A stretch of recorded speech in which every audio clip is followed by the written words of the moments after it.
Este día, el título del estudio bíblico es Nuestras tentaciones no son culpa de Dios.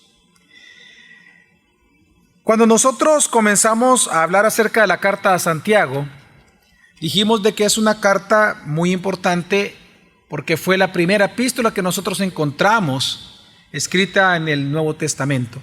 Cuando él escribe a personas que están sufriendo, no una persecución política aún, como lo fue tiempo después, sino que comenzaron a ser perseguidos religiosamente por sus propios hermanos de sangre o sus propios compatriotas judíos. Ellos comenzaron a huir a diferentes lugares del Imperio Romano y por lo tanto Santiago, como pastor de Jerusalén, se mueve a escribirles a ellos esta carta. Es una carta que de manera inmediata él comienza a dar las indicaciones y a dar palabra de Dios para ellos. Y lo primero que nosotros observamos en la carta a Santiago, y lo vimos la semana pasada, es que ellos tenían que gozarse sabiendo que la prueba de su fe era una oportunidad para crecer espiritualmente. Eso lo vimos la semana pasada. Pero ahora, en los siguientes versículos, vamos a observar que lo segundo entonces que él les enseña es que ellos no deben de engañarse en pensar que Dios es culpable de las tentaciones que ellos van a sufrir o que están sufriendo en medio de esas pruebas. Así que son dos grandes ideas las que Santiago comienza a trabajar. Lo primero, gócense porque están sufriendo, pero el gozo viene de saber que ese sufrimiento, esa prueba de fe, va a hacer que ustedes crezcan espiritualmente. Van a madurar, van a crecer. La paciencia y la perseverancia va a dar su fruto, un hombre maduro. Y lo segundo, él les advierte y dice: pero mientras sufren, ustedes van a tener muchas tentaciones. No vayan a pensar que esas tentaciones provienen de Dios, porque Dios no tienta a nadie, es lo que va él a hablar. Pero lo interesante entonces es que, dejando esto acá, nosotros hoy vamos a enfocarnos en el segundo punto. Específicamente vamos a estudiar del versículo 13 al versículo 18, en donde se establece claramente la advertencia de que no hay que pensar de que Dios es el que tienta a los creyentes cuando estos están sufriendo, sino que Dios es en extremo bueno en gran manera. Así que vamos a leer Santiago 1, del 13 al 18, dice: nadie que es tentado diga, soy tentado por Dios, porque Dios no puede ser tentado por el mal, ni él tienta a nadie, sino que cada uno es tentado cuando es atraído por la propia concupiscencia y seducido. Entonces, la concupiscencia, después que ha concebido, engendra el pecado, y el pecado ya desarrollado da a luz la muerte. No os engañéis, amados hermanos míos. Toda buena dádiva y todo don perfecto desciende de lo alto, del Padre de las luces, en el cual no hay cambio ni sombra de variación. Él, porque quiso, nos engendró con palabra de la verdad, para que seamos primicias de sus criaturas. Algo que podemos ya ir observando en este texto es que cada prueba de nuestra fe, lo vemos en la carta a Santiago, cada prueba de nuestra fe lleva casi siempre consigo una tentación a pecar de alguna manera. Y es algo que debemos de tenerlo claro. Casi siempre, cuando una persona está sufriendo por alguna prueba que Dios envía, la prueba, casi siempre se le adjunta tentaciones a la persona que está sufriendo. Esas tentaciones no vienen de Dios. Y vamos a ver acá lo que está hablando Santiago. Pero lo que él está hablando es que Dios no es el que tienta. Dios es el que prueba, pero Él no es el que tienta. Que precisamente cuando estamos en pruebas, hay muchas cosas de nuestro pecado, de nuestros deseos que surgen y somos tentados a pecar contra Dios en medio de la prueba. Así que Santiago va a hacer una diferencia entre la prueba que proviene de Dios y la tentación interna que proviene de nuestra propia concupiscencia. Por el contrario, nos va a demostrar Santiago, al final entonces de estos versículos, que por lo contrario, Dios no tienta a nadie porque Él no es malo, sino que Él es bueno. Y en extremo Él es bueno. Y esa bondad la demuestra con que no solamente nos ha creado, sino que también nos ha redimido por medio de la sangre de Jesucristo. Así que en esta noche, en esta tarde, nosotros vamos a estudiar esta porción de Santiago y vamos a observar tres cosas en este texto que están completamente relacionadas a la tentación y a Dios. Lo primero que vamos a observar es el origen de la tentación. Lo segundo que vamos a observar en el texto es el objetivo de la tentación, a dónde la tentación nos quiere dirigir. Y número 3, la gran bondad de Dios en medio del sufrimiento. Así que vamos a comenzar a observar lo que enseña la Escritura acerca del origen de la tentación. Dice el versículo 13, primera parte, dice: nadie que es tentado diga, soy tentado por Dios. Nosotros en español vemos una gran separación entre el versículo 12 y el versículo 13. Si usted recuerda la semana pasada o tiene su Biblia abierta, usted va a observar que en el versículo 12 Santiago está hablando de las pruebas. Inmediatamente en el versículo 13 pone la palabra tentado y tentación. Aparentemente en español hay una desconexión entre los textos, pero nosotros al observar los textos ya en su gramática, en su idioma, como tal fue escrito, observamos que Santiago nunca hace una desconexión. Recordemos que es una carta. Lo que nosotros observamos es que la misma palabra, la misma raíz para tentación es la misma raíz para prueba. Entonces, esta primera parte del versículo 13, que dice, nadie que es tentado diga soy tentado por Dios, debería de leerse de la siguiente manera: nadie cuando es probado diga Dios me está, ¿qué? Tentando. ¿Por qué? Porque algo que Santiago va a establecer muy claro para las personas que están sufriendo es que cada prueba atrae tentaciones. Cuando una persona está sufriendo, no solamente tiene que lidiar con la prueba en sí misma, sino que va a tener que lidiar con las tentaciones que van a surgir en su propia vida, porque está sufriendo, que va a desear pecar contra Dios. Entonces la misma tentación se convierte en otra prueba para el que está sufriendo. Entonces Santiago él va a comenzar a trabajar esta idea, que cada prueba, que es Dios quien la envía, atrae muchas veces tentación no enviada por Dios, sino surgida dentro del ser humano. Entonces, nosotros observamos esto cuando dice, nadie que es tentado, nadie que es probado, diga, soy tentado por Dios. Y es que, mire, por ejemplo, cuando alguien tiene problemas financieros, ¿qué tentación puede tener una persona cuando tiene problemas financieros? Robar. Otra persona va a tener la tentación de dudar de la provisión de Dios. Otros van a tener la tentación de hacer cosas indebidas, sobornos, etc. Cada prueba para ti en tu vida, cada prueba de tu fe, porque nosotros tenemos pecado en nosotros aún, en este cuerpo pecaminoso, vamos a ser tentados. Y como decía Dietrich Bonhoeffer en este texto bien interesante, un comentario que él hace, él dice, la tentación no nos va a llevar, o la tentación no es que nos quiera llevar a nosotros odiar a Dios, sino que la tentación con la cual tenemos que luchar en cada prueba es olvidarnos de Dios. Y es lo que nosotros estamos observando acá. Cuando alguien, por ejemplo, pierde un familiar, trágicamente la muerte de algún familiar, ¿qué tentaciones puede tener esa persona? Bueno, dudar del amor de Dios, ¿no? ¿Cuántas veces ustedes han escuchado a personas que dicen, ¿por qué Dios? ¿Por qué te lo llevaste? ¿A quién está culpando esa persona? Dios. Esa persona ya cayó en tentación, porque está asignando a Dios culpa de algo malo que sucedió para esta persona. Entonces, casi siempre, en cada prueba que uno vive, somos muy tentados en olvidarnos, en dudar de Dios, de su amor, de su provisión, de su paciencia. Por ejemplo, cuando hay injusticias, como lo vamos a observar en la carta a Santiago en su momento, injusticias de los ricos contra los pobres.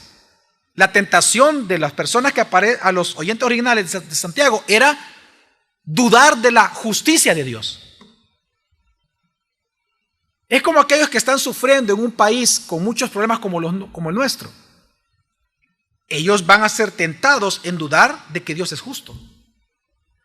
Cuando una mujer o un hombre todo el tiempo están enfrentados a adulterio, hay adulterio en medio del matrimonio, ellos van a dudar fuertemente de que Dios está con ellos. Van a ser tentados en eso. Y es que, una vez más, durante las pruebas nosotros somos tentados y por lo tanto la misma tentación se convierte en otra prueba. Aparte de lo que uno está sufriendo realmente. Ahora, ¿qué es lo que dice Santiago?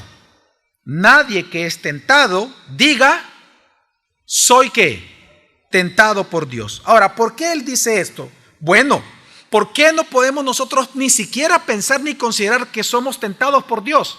Porque el pensamiento del ser humano es así. Bueno, si Dios envió la prueba, entonces también significa que Él está enviando el ¿qué? La tentación, y no es así. Y es que solo en la parte de la tentación podemos estar toda la noche hablando.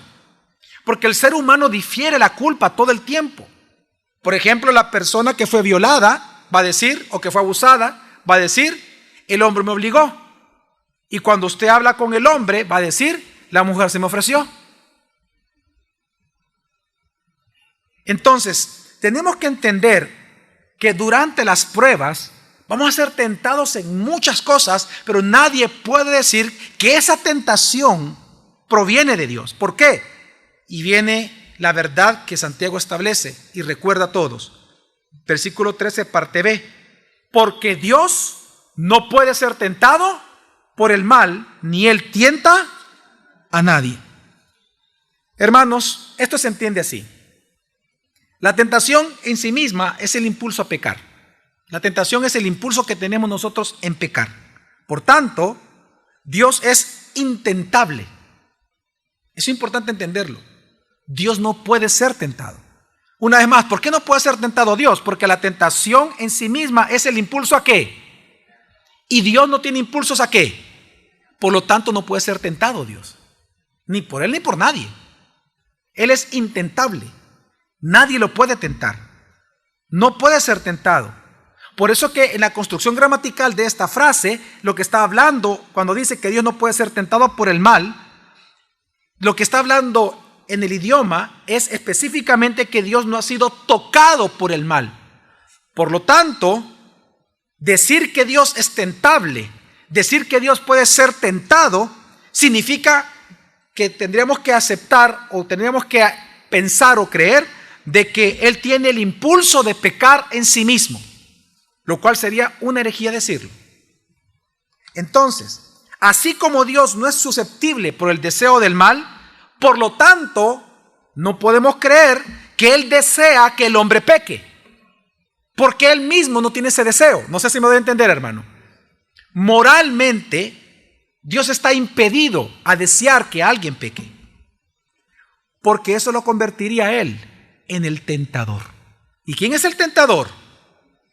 Porque en Él se encontró, ¿qué dice la Biblia? Maldad. Exactamente. Entonces, este versículo de Santiago es sumamente importante. Y una verdad para nosotros entender. Nosotros, todo el tiempo, cuando somos tentados en que Dios realmente, de alguna manera, Él está detrás de eso. Pero Santiago dice, no. Dios no es tentado, nunca ha sido tocado por el mal y en Él no hay maldad. Por lo tanto, Él mismo no puede tentar a nadie. Dios está imposibilitado moralmente para hacerlo. Así se dice en teología. Entonces, porque eso lo convertiría a Él en el tentador. Entonces, ¿qué sigue diciendo Santiago? Versículo 14. Sino que cada uno es tentado cuando es atraído por la propia concupiscencia y seducido. En otras palabras, cada uno es tentado de su propia maldad que posee, de los malos deseos que están en nosotros, en nuestra naturaleza pecaminosa. ¿Por qué? Porque la palabra concupiscencia es la misma palabra deseo. La palabra deseo, si usted la observa, es una palabra neutral. La palabra deseo no es buena ni mala, una palabra neutral, que obtiene su moralidad del objeto que desea. Si usted desea a Dios, ¿eso es malo o eso es bueno? Pero si usted desea adulterar o fornicar, ¿es bueno o es malo? Malo. El deseo es amoral. El deseo adquiere su moralidad del objeto que desea. Por eso es que en la Septuaginta, esta definición de deseo se mantuvo durante toda esta época, su época. Pero ya en el judaísmo helenístico, en el tiempo de Jesús, la palabra deseo, solo la palabra deseo, comenzó a tomar un tinte malo. Y la palabra deseo ya era sinónimo o de lujuria o de malos deseos. Por lo tanto, es así ya en este concepto judío helenístico que se ocupa en el Nuevo Testamento. Cuando usted lee, por ejemplo, la palabra deseo en el Nuevo Testamento, en la mayoría de pasajes, tiene una connotación negativa, aunque la palabra en sí misma no la posee. Pero hay que entenderlo porque lo usan los autores bíblicos, pero es por su influencia obviamente del judaísmo y de la época griega en la cual pues todo el concepto, la cosmovisión helenística había cubierto Roma. Entonces ellos cuando escriben, que es el caso de Santiago, cuando ellos ponen la palabra deseo, que es concupiscencia, es una connotación completamente mala, la cual se puede traducir como deseo malo o como lujuria. Por eso es que Santiago, ya en esta carta cuando dice que cada uno es tentado cuando es atraído por su propio deseo, la connotación de esta palabra ya, él está haciendo ya un juicio moral, más que un juicio psicológico. Para él la palabra deseo se refiere a cualquier anhelo humano por aquello que Dios ha prohibido. Eso es un deseo malo o eso es concupiscencia. Es el deseo o el anhelo por cualquier cosa prohibida por Dios. Entonces la palabra deseo ya en Santiago tiene una amplio concepto, una amplia cobertura en cosas que pueden ser malas cosas, malos deseos. Ahí entra el sexo, la lujuria, el robo, la mentira, es decir, todo deseo, todo anhelo por algo prohibido por Dios, a eso se le llama en la Escritura concupiscencia. Ok, entonces, leamos ya, entendiendo esa palabra, entendamos una vez más el versículo. Dice, sino que cada uno es tentado cuando es atraído por la propia concupiscencia o su propio deseo malo, ¿verdad? Y es que seducido. Es interesante que la palabra atraído y la palabra seducido son palabras propias de la pesca. La palabra atraer es arrastrado y la palabra seducido, de hecho, la palabra seducido es cebo. Entonces, lo que está diciendo Santiago es, cuando alguien es tentado, cuando el malo deseo que ya está en nosotros, no viene de Dios, el mal deseo que está en nuestra carne, es como un cebo que se nos muestra. Entonces, cuando nosotros comenzamos a dejarnos arrastrar como un pescado sigue el cebo, y más aún cuando lo muerde y queda atrapado, ahí el mismo pescador, ¿qué está haciendo? ¿Lo está qué? Alando. Entonces, esta figura de ocupar la pesca para hablar de la tentación y del pecado es algo común que vamos a encontrar en los discípulos de Jesucristo. No solamente Santiago ocupa esta figura, sino Pedro también, cuando él habla de los falsos profetas y los falsos apóstoles. Él habla de que son arrastrados, dice, los que son arrastrados por ellos son arrastrados por sus redes, dice. Una vez más, ocupando la figura de la pesca, que es lo que encontramos nosotros acá. Entonces, una vez más, ya entendiendo esas dos palabras, arrastrado y cebo, una vez vamos a leer el versículo. Dice, sino que cada uno es tentado cuando es arrastrado por los propios deseos malos y es seducido, es decir, que mordió el ¿qué? El cebo, exactamente. Entonces, Santiago explica que la responsabilidad, por tanto, de la tentación y del pecado subsecuente, si uno se alejó de la tentación o se resistió, el pecado subsecuente y la tentación como tal, la responsabilidad es totalmente del ser humano. Nadie puede decir que es tentado por Dios. Nadie. La tentación, por lo tanto, lo que vemos aquí, surge cuando una persona es arrastrada y seducida por sus propios malos deseos. Ya Jesús nos había advertido en el Sermón del Monte. Él dice, no es lo que entra al hombre lo que lo contamina, es que ya está en nosotros. No podemos culpar a Dios, eso está en nosotros. Entonces, esto precisamente lo que estamos aprendiendo en Santiago es contrario a lo que el ser humano de hoy cree. Si alguien, por ejemplo, roba, ¿a qué le echa la culpa? A su pobreza. La embarazada dice que la culpa la tiene el hombre que la sedujo. Y es que el ser humano, al diferir la culpa, lo que realmente está difiriendo es la responsabilidad del pecado. Eso es lo que pasa. Tú al diferir la culpa, lo que estás haciendo es difiriendo totalmente la responsabilidad de tu pecado. Entonces Santiago dice, la responsabilidad de pecar y la tentación proviene de ti. Por eso es que miren, en algunos sermones, durante los últimos años, independientemente del tema que sea, varias veces les he dicho de que nadie puede decir, es que la mujer que está frente a mí es la que me tienta. No. La tentación, claro, en español suena lógico. No, es que esa mujer me tienta. O ese hombre me tienta, o eso, no sé, el dinero que está ahí me tienta. ¿Y por qué lo tomaste? Porque ahí estaba.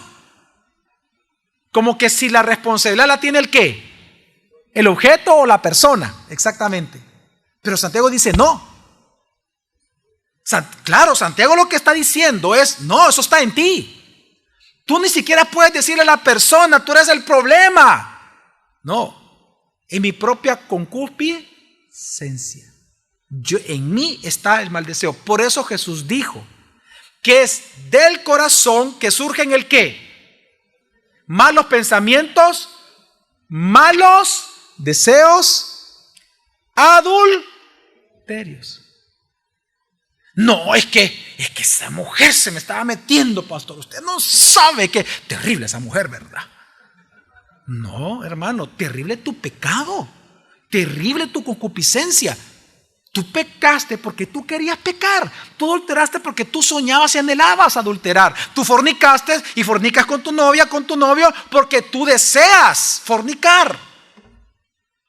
Es tu responsabilidad. La tentación y el pecado subsecuente, la tentación, cuando se muerde la tentación, cuando no se resiste la tentación, es tu responsabilidad. Es lo que está enseñando Santiago. Cada uno es tentado cuando es que atraído, arrastrado y seducido por su propia maldad que posee, deseo malvados. ¿Ok? Ahora, ¿qué sucede cuando se cae en tentación? Hoy veamos el objetivo de la tentación, lo que persigue la tentación, versículo 15. Entonces, la concupiscencia o el deseo malo, después que ha concebido, engendra el pecado. Y el pecado, ya desarrollado, da a luz la muerte. Santiago hoy ocupa una metáfora, obviamente es muy clara, la metáfora de la concepción, el embarazo, el nacimiento de un niño y la madurez de un niño cuando se convierte en joven, para explicar lo que el deseo malo o la concupiscencia produce. ¿Y qué es lo que produce al final? Muerte. ¿Qué produce? Muerte. Ese es el objetivo de la concupiscencia. Matarte. Muerte. Entonces, cuando alguien se ve tentado, si no resiste la tentación o huye de ella, el deseo malo, su concupiscencia, concebirá el pecado. Y cuando el pecado crezca y madure como un niño que crece y madura, entonces vendrá la muerte. Ahora, esta figura de Santiago tampoco es exclusiva de él. En el judaísmo está muy cargada de esta idea que está aquí él tocando, pero también lo encontramos en el Nuevo Testamento. En el judaísmo era muy fuerte porque en Proverbios, por ejemplo, se habla de que el deseo malo, el deseo, adopta la imagen en Proverbios del capítulo 5 al capítulo 9, el deseo malo, toma la forma de una mujer adúltera que está seduciendo al joven insensato, al joven falto de sabiduría. El deseo malo, o sea, la concupiscencia, toma esta imagen en Proverbios, del 5 al 9. Y en el capítulo 9 se observa que esta mujer adúltera, el joven que es seducido y atraído por ella, su fin es, dice el Proverbios 9, el Seol. Que la palabra Seol es ese hueco en la tierra, la muerte. Eso es lo que produce la mentira, el alcoholismo, el adulterio, la fornicación, la mentira, la burla, la rebeldía, el orgullo, la maledicencia, la malicia. Eso.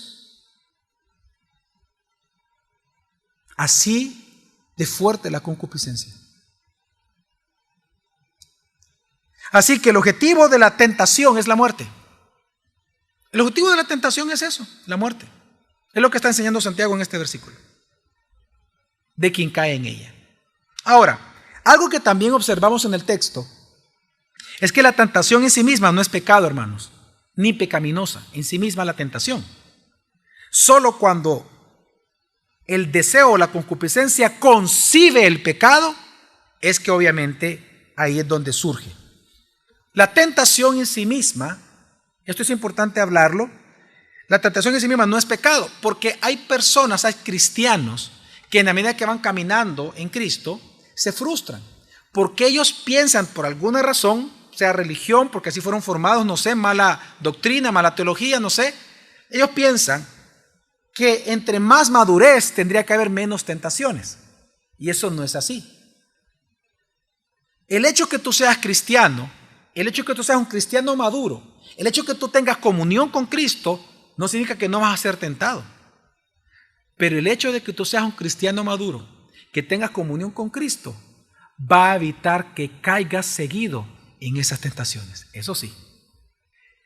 Entonces, por eso es que luego dice Santiago, el versículo 16, no os engañéis, amados hermanos míos. Y es que el engaño surge. Dios no tienta a nadie, porque en Él no hay maldad. Amén, hermanos. En Él no hay concupiscencia. En Dios no hay concupiscencia, por lo tanto, ni Él puede ser tentado por nadie, ni Él mismo puede ser tentado, ni Él tienta a quién, a nadie. Cada uno entonces, hermanos, es tentado de sus propios deseos corruptos. Dios es bueno y lo podemos ver por sus buenos regalos que Él nos otorga, siendo el más grande de los regalos de Dios nuestra salvación. Y es lo que entonces viene a demostrar Santiago ahora. Una vez que Él deja claro todo lo que acabamos de hablar, entonces ahora procede a decir, no os engañéis, Dios no es malo. ¿Dios es qué? Bueno. Dios no es malo, ¿Dios es qué? Bueno. Entonces cuando Él dice, Dios no es malo, y te deja claro que cada uno peca de su propia concupiscencia, es tentado, pasa y dice, no te engañes, Dios no es malo, para que Él desee la maldad en ti. No. Dios es bueno y ahora procede a demostrarlo. Versículo 17. El 16 solo es la transición. El 17 dice, toda buena dádiva y todo don perfecto desciende de lo alto, del Padre de las luces, en el cual no hay cambio ni sombra de variación. Lo que está diciendo Santiago en resumen en este versículo es, todo lo bueno que recibe el ser humano en esta vida, todo aquello que es bueno, proviene de Dios. Porque Dios es bueno. Es lo que está diciendo este versículo y se lo voy a demostrar. En este versículo, Santiago establece un contraste. Recordemos de dónde viene Santiago ahorita. Si el origen de la tentación es tu propia concupiscencia, el origen de las cosas buenas en tu vida, ¿quién es? Dios, no tú. El contraste que está haciendo Santiago es muy claro. Si el origen de la tentación de tu tentación es la concupiscencia. El origen de los buenos regalos que el ser humano recibe es Dios. Y lo vamos a ver. Fíjate cómo comienza el versículo. Toda buena dádiva. La frase buena dádiva significa buenos regalos o dones buenos. O sea, todo lo bueno que tú recibes en la vida, todo proviene de Dios. No de ti, de Dios, porque Él es bueno. Pero luego dice, toda buena dádiva y todo don perfecto desciende de lo alto. Para entender esta frase, ¿por qué Santiago habla desciende de lo alto? Hay que entender la siguiente frase. Él dice, del Padre de las luces. La palabra Padre en el Nuevo Testamento es un sinónimo, bueno, de hecho en toda la Biblia, tanto Antiguo como Nuevo Testamento, es un sinónimo de creador. Por eso es que cuando en el Antiguo Testamento leemos que dice, ¿quién es el padre de la lluvia? Dice, Padre. ¿Está hablando a qué? ¿Quién qué? ¿Quién lo creó? Entonces, una vez más dice, toda buena dádiva y todo perfecto desciende ¿de dónde? De lo alto. ¿Del qué? Del Padre o del creador de las luces. Las luces es una paráfrasis para todas las luces celestiales que nosotros conocemos. ¿Cuáles son las luces celestiales que nosotros conocemos? La luna, el sol, los planetas, las estrellas, los cometas, meteoritos, todo eso se le llama en la escritura, en los hebreos le llaman luces. Es un hebraísmo, es una paráfrasis que habla de todo lo creado por Dios en el cosmos, incluyendo el planeta Tierra. Y cuando habla de cambio y sombra de variación, lo que está refiriéndose a este versículo es a los fenómenos astronómicos que en el mundo antiguo así se le llamaba, sombras de variación o cambio. ¿Por qué sombras de variación? En el mundo antiguo, esta frase cambio y sombra de variación se refiere siempre a fenómenos astronómicos. Entonces, Santiago en este versículo 17 no es que él pretenda ser un científico, sino que él está diciendo algo bien importante que los judíos podían entender claramente, rápidamente, por sus costumbres. Lo que Santiago busca explicar es que, contrario a lo que vemos nosotros en el cielo, que las luces cambian, de repente vemos al sol, de repente vemos la luna, de repente vemos la estrella, de repente vemos un cometa y desapareció el cometa, vemos una estrella fugaz y desapareció, etcétera, etcétera. Aunque nosotros veamos que el cielo cambia de esa manera, Dios nunca ¿qué? Nunca cambia. Y es lo que Él está enseñando. Dios nunca cambia. El creador de eso, aunque eso cambia, el creador ¿qué? Nunca cambia. Por lo tanto, Él es bueno, ¿cuántas veces? Siempre. Y por eso Santiago lo pone. Viene hablando de la concupiscencia, de la maldad que hay del hombre. Entonces Él comienza a comparar ¿a qué? Al hombre, de alguna manera en su concupiscencia, con la gran bondad de Dios. Lo que Él está diciendo, que aunque todo en el cosmos pudiera cambiar, Dios no lo hace. Dios no cambia. Él es bueno todo el tiempo. Si el hombre es inestable, Dios no lo es. Si el hombre es divisible, Dios no lo es, porque Dios es bueno. Dios es bueno, ha sido bueno y siempre será bueno. Por eso no es autor de maldad, ni Él tienta a nadie, porque Él siempre ha sido y siempre será bueno. No hay sombra de variación ni cambio en Él. Y es en ese contexto entonces que surge una pregunta. ¿Cuál es entonces su más excelente expresión de la bondad de Dios hacia el ser humano? Versículo 18. En el 17 lo que Él está diciendo es, Dios no cambia, Dios es bueno todo el tiempo. Pero en el 18 viene a dar el ejemplo de cómo nosotros podemos entender la gran bondad de Dios. El 18 dice, Él, porque quiso, nos engendró con la palabra de la verdad, para que seamos primicias de sus criaturas. Ahora, este texto se puede interpretar de dos maneras.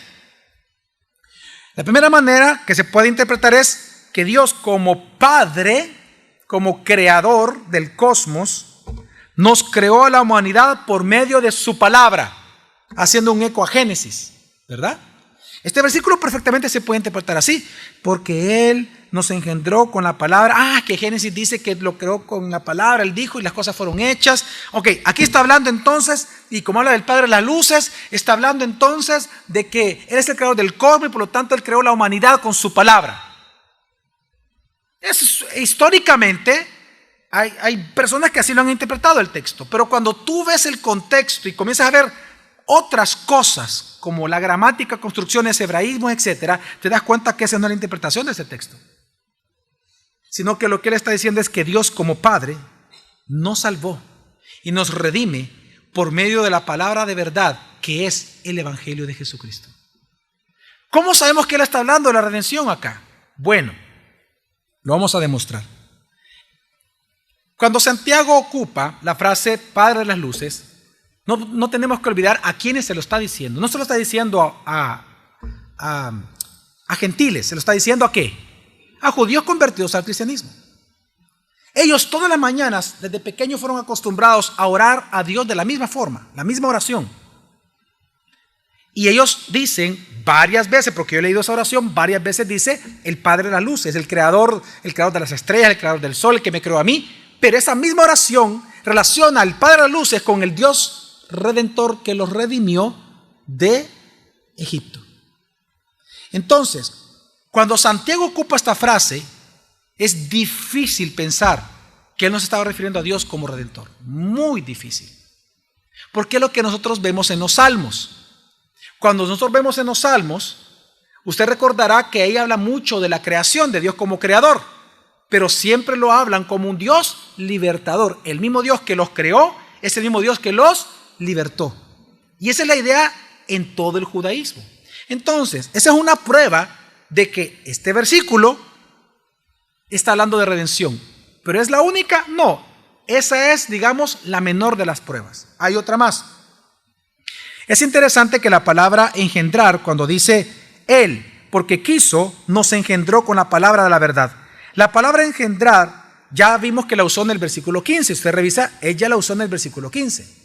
Y en el versículo 15, Él ocupa esta palabra específicamente como el nacimiento, para explicar el nacimiento de algo espiritual, que en este caso es negativo. En ese caso, versículo 15. Pero ahora es algo positivo. La palabra engendrar aquí está hablando de algo espiritual, del nacimiento de algo espiritual. En tercer lugar, una tercera prueba es la palabra primicias. Dice Él, porque quiso, nos engendró con la palabra la verdad para que seamos primicias de su criatura. La palabra primicia en el Nuevo Testamento es usada todas las veces en el Nuevo Testamento para hablar de los cristianos nada más, de los que han creído en el Evangelio de Jesucristo.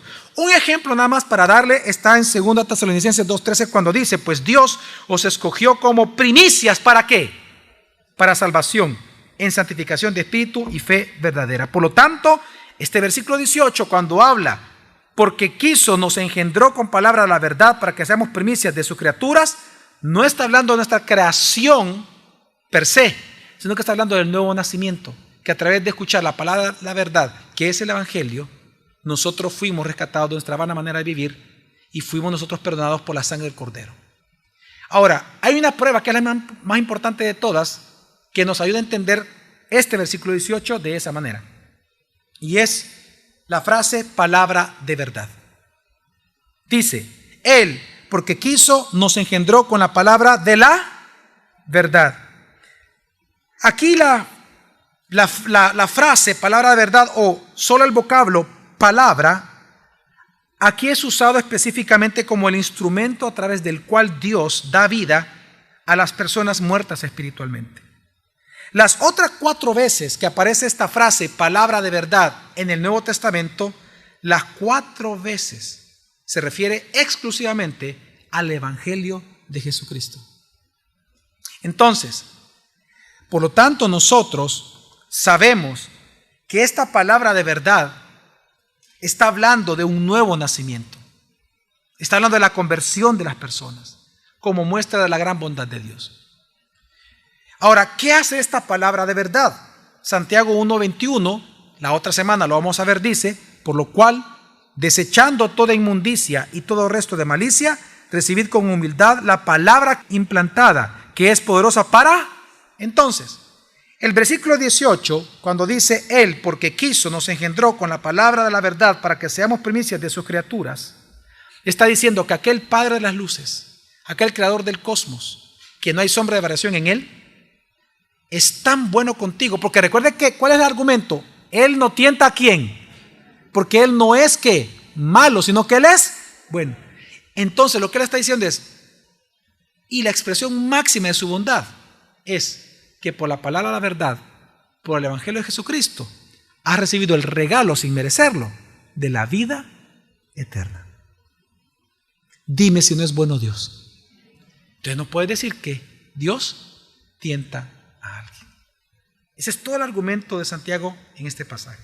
Así que Santiago ejemplifica con el nuevo nacimiento de los cristianos que Dios es bueno. Por tanto, Él no tienta a nadie.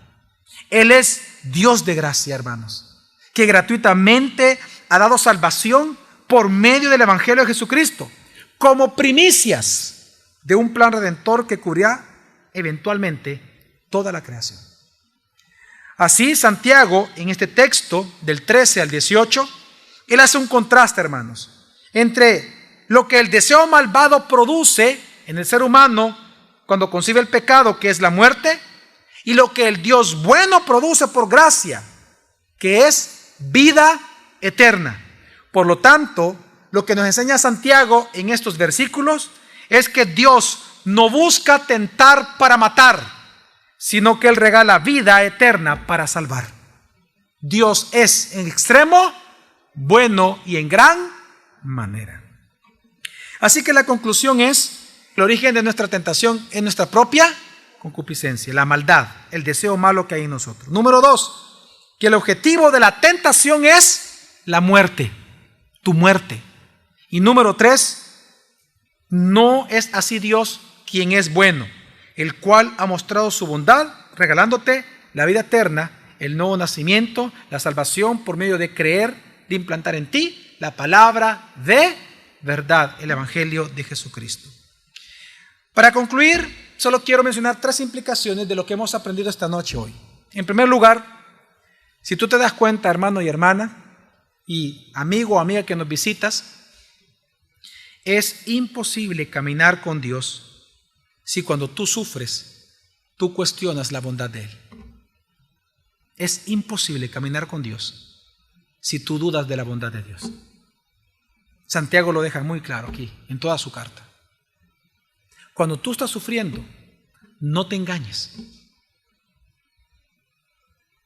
No te veas, no caigas en la tentación de dudar de que Dios es bueno contigo solo porque tú estás sufriendo. Porque el que sufre, esa es la tentación más grande que tiene. Duda de que Dios sea bueno con él. Pero como eso es sufrimiento, piensa que Dios no está siendo bueno con él. Cuídate de eso. Número 2. Si hay dudas en medio de tu sufrimiento, entonces regresa a la palabra. Regresa a la palabra. Regresa a la palabra de verdad. La palabra implantada. Regresa al Evangelio. Solo así no serás engañado. Solo así podrás o resistir la tentación o huir de ella.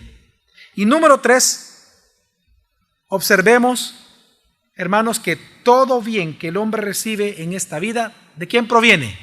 De Dios, porque Él es bueno y siempre lo será. Por lo tanto, cada día confía en la bondad de Dios, hermano. Confía en su bondad. Cuando estés sufriendo, confía en la bondad de Dios. Mira tu sufrimiento como una oportunidad para crecer. Pero también mira la bondad de Dios en que Él te sostiene, te preserva, te ayuda, te da consejo, te da sabiduría.